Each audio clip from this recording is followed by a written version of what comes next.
transaction, they want to have that particular capabilities. They wanted to have a capabilities to execute multiple steps of a workflow. I wanted to check sanctions, I wanted to check fraud at the same time.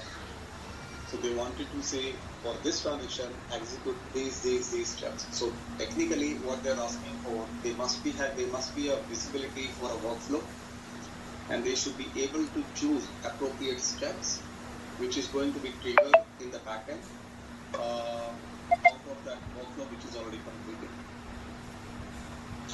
So that change itself, which I'm saying status change plus retry, that is becoming a very large effort for us. And that operation team is saying it is very much necessary required for them. Even MMC is also saying the same thing. The reason being, in production, we have seen on a daily basis the transactions are either failing or the transactions are going into the pending state because of other various reasons. And they wanted to reset those transactions, or they wanted to retry those transactions, and they just cannot hold it back. For most of these activities, they are expecting that approval is going to be also going to be integrated for any of these features. So that's all about the retry and status change.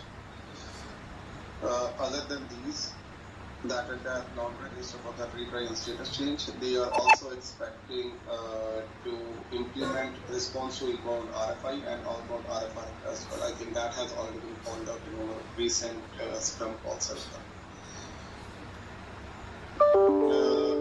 So these are the minimum things they are expecting to be completed in current year. If not everything, they want to cover it up in that majority for almost each and everything.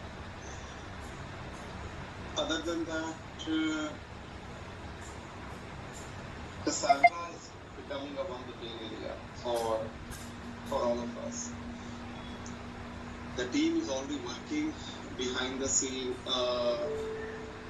to move away from Cassandra and start using SQL Server in a relational manner so that they can perform that processing onto the SQL Server alone. Ops Console will be querying SQL Server and Cassandra eventually. So we will be ended up integrating with the two different databases. Now this does not include CG SQL Server. When we are going to count CG SQL Server, then we are talking about 3 databases. So in the long run, we will be having 3 databases, and Ops Console will be connecting to all the 3 databases, and we will be exposing all the different queries and other reporting utility or the search capabilities across all the 3 databases.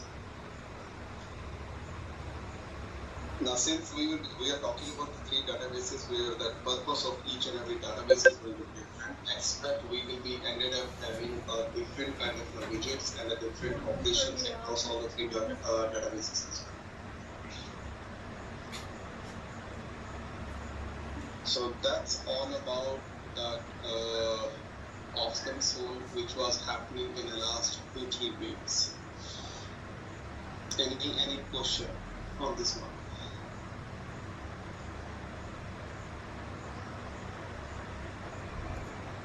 I have a question. Sure. Rohit, we were saying that we would also be moving that RFR service into the new tables and all the new structure which we are following for manual returns and RFI and all those as well. So now since we have taken that handovers, that also responsibility of taking over that whole RFRF service and everything would be on us, or it would again be divided? It will be us. So in coming days, anything or everything related to request approval, it will be us. You mean sending the messages and everything would be on us, right? No, up to approval part. Okay. And after that, after approval, they have their own domain APIs, which we are going to trigger. But up to approval, it's us. Okay, fine. I just wanted to. That was a plan since day one. The reason why we ended up giving it to them and asking them to develop that entire framework, because they were very much skeptical how that approval service is going to be integrated with their domain API. Now, since they have already integrated two different portions, one was a RFI and other one outbound RFI, and one is a manual return. So now they are saying, okay, since that is how that integration is going to take place, so for that particular logical point of view, they are saying, okay, now we can take that entire request approval service and we will be working on it as usual, what we originally planned. Okay.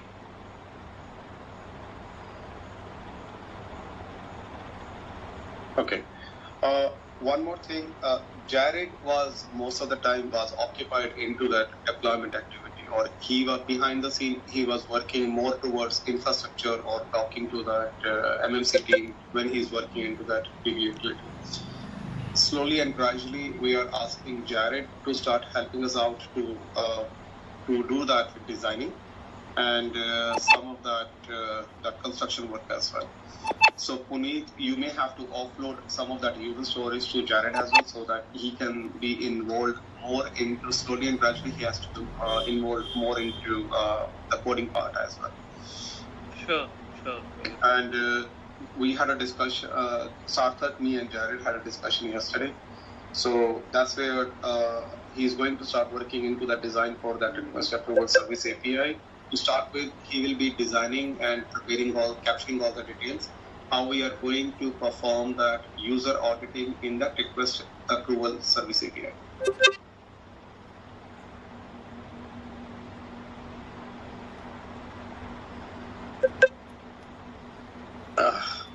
Any question on that?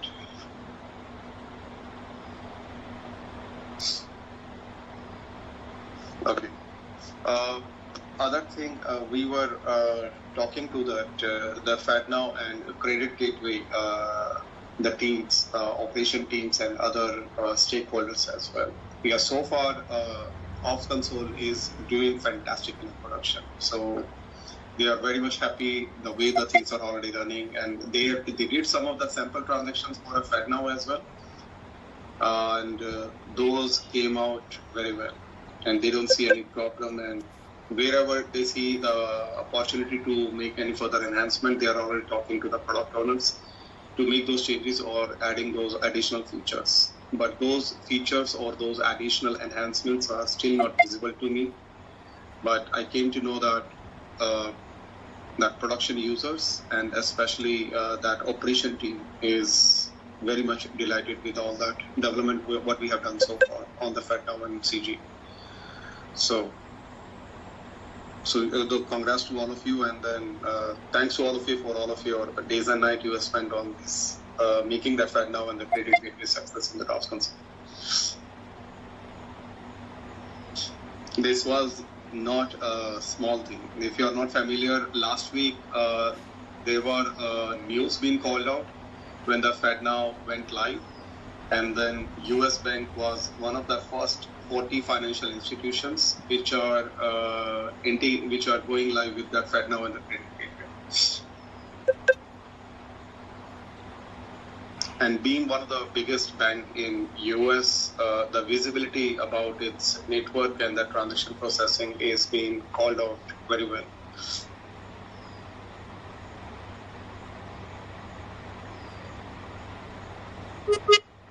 So that is so good to hear actually, Rohit, because last June release, I know team had put in a lot of effort, and we clubbed actually the entire quarter we clubbed into the June release. So there were too many things going in at the same time. So yeah. Yeah, it was not easy. I can simply say that what we are doing on every month, it was piling up day by day. Correct. Which went into the June release was, we were actually more concerned we will see more and more issues when it is going into the production. But everything went so very well. Even we saw more hiccups onto that RTP